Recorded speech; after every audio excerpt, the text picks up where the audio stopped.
Hello everyone. आज हम लोग क्लास 12th के लिए फास्फोरस साइकिल को पढ़ेंगे, फास्फोरस चक्र को पढ़ेंगे, है ना। तो फास्फोरस क्या है? फास्फोरस पौधे हो या जंतु हो, दोनों के शरीर के निर्माण के लिए काफी आवश्यक है, क्योंकि इसी फास्फोरस से हमारा डीएनए, क्रोमोसोम, है ना, हमारे बॉडी के फॉस्फोलिपिड्स, एटीपी, एडीपी, इस सब का निर्माण होता है। या कह सकते हैं कि न्यूक्लिक एसिड जो है वो फास्फोरस से ही बनता है। अगर फास्फोरस से नहीं होगा तो सेल में क्या होंगे कि डिवीजन नहीं होगा और नए सेल का फॉर्मेशन नहीं होगा। तो इसलिए हमारे प्लांट या एनिमल दोनों के सेल के लिए क्या होना चाहिए? तो फास्फोरस अवेलेबल होना चाहिए। प्लांट या एनिमल इस नेचर से कैसे फास्फोरस को गेन करते हैं? फास्फोरस एटमॉस्फेयर में नहीं पाया जाता है। जिस तरह से नाइट्रोजन एटमॉस्फेयर में फ्री स्टेट में पाया जाता है, उस तरह से फास्फोरस एटमॉस्फेयर में फ्री स्टेट में प्रेजेंट होता नहीं। तो उस कंडीशन में ये पाया कहां जाता है? तो ये हमारे सॉइल में, है ना, इनऑर्गेनिक फॉस्फेट के रूप में पाया जाता है, और उसी को प्लांट्स जो है या एनिमल्स जो है कंज्यूम करते हैं। कैसे कैसे ये देखें उस पूरे चक्र को। और फिर वापस क्या होता है? वो फास्फोरस प्लांट या एनिमल से वापस उस सॉइल में पहुंच जाता है। इस पूरे प्रोसेस को हम लोग देखेंगे कि कैसे कैसे वो पहुंचता है। तो सबसे पहले आप देखें कि ये कंज्यूमर है, उपभोक्ता, है ना। तो ये कंज्यूमर जो है, जैसे कि ग्रीन प्लांट, ये जैसे कि हमारा हर्बीवोरस हो गया, है ना, ह्यूमन्स हो गया। तो ये सारे कंज्यूमर कई लेवल के होते हैं, प्राइमरी कंज्यूमर, सेकेंडरी कंज्यूमर और टर्शियरी कंज्यूमर। तो जो भी कंज्यूमर्स होते हैं वो कंज्यूमर्स क्या करते हैं? कंज्यूमर का हर हालत में फूड का कंजप्शन कहां से होता है? तो वो प्रोड्यूसर से होता है। वो फूड को प्रोड्यूसर से डायरेक्टली या इनडायरेक्टली गेन करते हैं। प्रोड्यूसर का अर्थ यहाँ हरे पौधे से है, ग्रीन प्लांट से है ना। तो डायरेक्टली या इनडायरेक्टली, अगर हर्बीवोरस है तो प्लांट को डायरेक्ट कंजर्व करेंगे, लेकिन अगर कार्निवोरस है तो वो क्या करेंगे? किसी भी हर्बीवोरस को खाएंगे। तो हर्बीवोरस ने अपने अंदर फास्फोरस को एक्युमुलेट कहां से किया था? तो प्रोड्यूसर से किया था। तो इस तरह से प्रोड्यूसर से हमारा कंज्यूमर के पास पहुंच जाता है फास्फोरस। अब ये कंज्यूमर उस फास्फोरस को अपने बॉडी के फॉर्मेशन में यूज करते हैं, नए नए सेल का फॉर्मेशन करते हैं। तो फिर क्या होता है? लास्टली ये ऑर्गेनिज्म जो है वो डेथ कर जाते हैं, मर जाते हैं, हाँ? या फिर उनका वेस्ट मटेरियल, एक्सक्रीटरी मटेरियल्स जो है, उत्सर्जी पदार्थ जो है वो वातावरण में मुक्त होता है। और वातावरण में वहां पर मौजूद कौन होते हैं? वहां पर मौजूद कौन होते हैं? डिकम्पोजर होते हैं, है ना। वहां पर कौन मौजूद होते हैं? डिकम्पोजर मौजूद होते हैं। और डिकम्पोजर क्या करते हैं? तो इनके बॉडी पार्ट्स को या फिर उनके वेस्ट मटेरियल को क्या करते हैं? डिकम्पोज करते हैं, अपघटित करते हैं, है ना। और अपघटित कर उसे वापस पहुंचा देते हैं कहा? सॉइल के अंदर, वाटर के अंदर।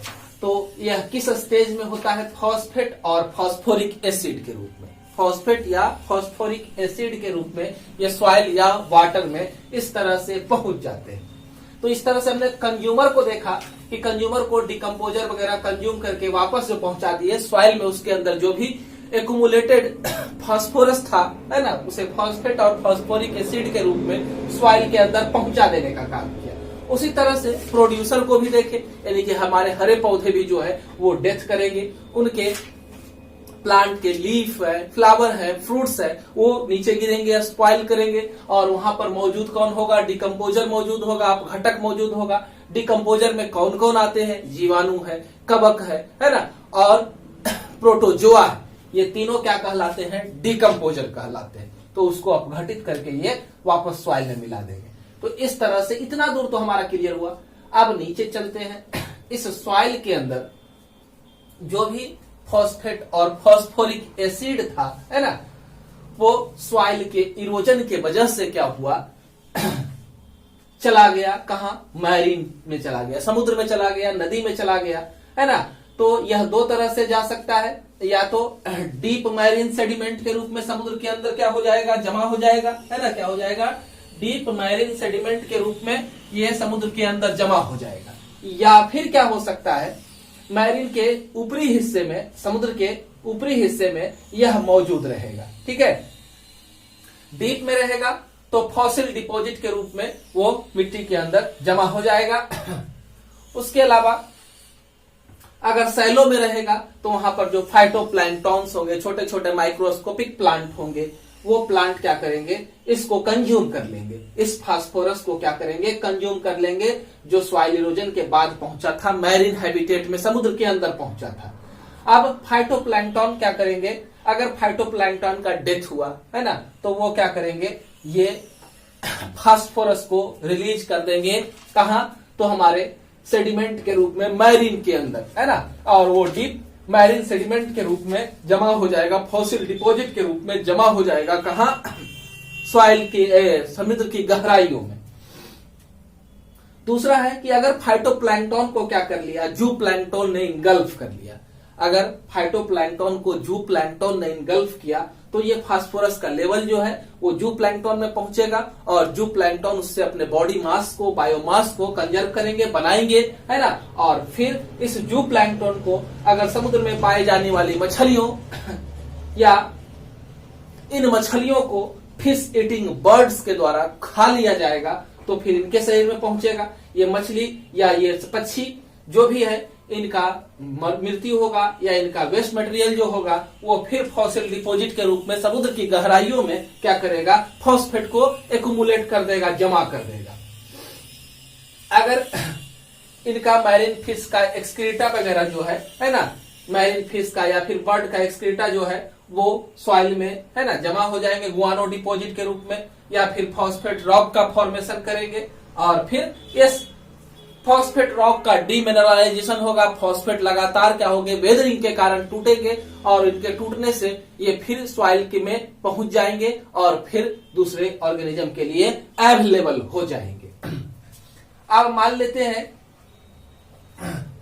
कि फॉस्फेट और फॉस्फोरिक एसिड जो सॉइल के अंदर था वो हमारे बोन और टीथ के पास भी पहुंचता है ना। कैसे हमारे बोन और टीथ के पास पहुंचेगा, तो हम अगर प्रोड्यूसर को या फिर कंज्यूमर को कंज्यूम करेंगे, उस कंडीशन में यह फास्फोरिक एसिड या फास्फोरस जो है या फॉस्फेट जो है वो हमारे बोन और टीथ में एक्यूमुलेट होगा। अब हमारी मृत्यु के बाद यह फॉसिल डिपॉजिट के रूप में फिर सॉइल में मिल जाएगा, है ना। अगर हम लोग को बरीड किया जाएगा या फिर बर्न किया जाएगा, दोनों कंडीशन में ये सॉइल के अंदर क्या हो जाएगा, मिक्सअप होगा। तो इस तरह से सॉइल से ही हमारा फास्फोरस स्टार्ट हुआ, है ना, और फिर दूसरे ऑर्गेनिज्म को अवेलेबल होकर के फिर क्या हो गया, समाप्त हो गया। तो वीडियो को पसंद आए तो लाइक बटन जरूर दबाएंगे, चैनल को सब्सक्राइब करेंगे, जिससे कि हमारे वीडियो के नोटिफिकेशन आप तक लगातार पहुंचते रहे। धन्यवाद, हमारे चैनल से जुड़े रहे।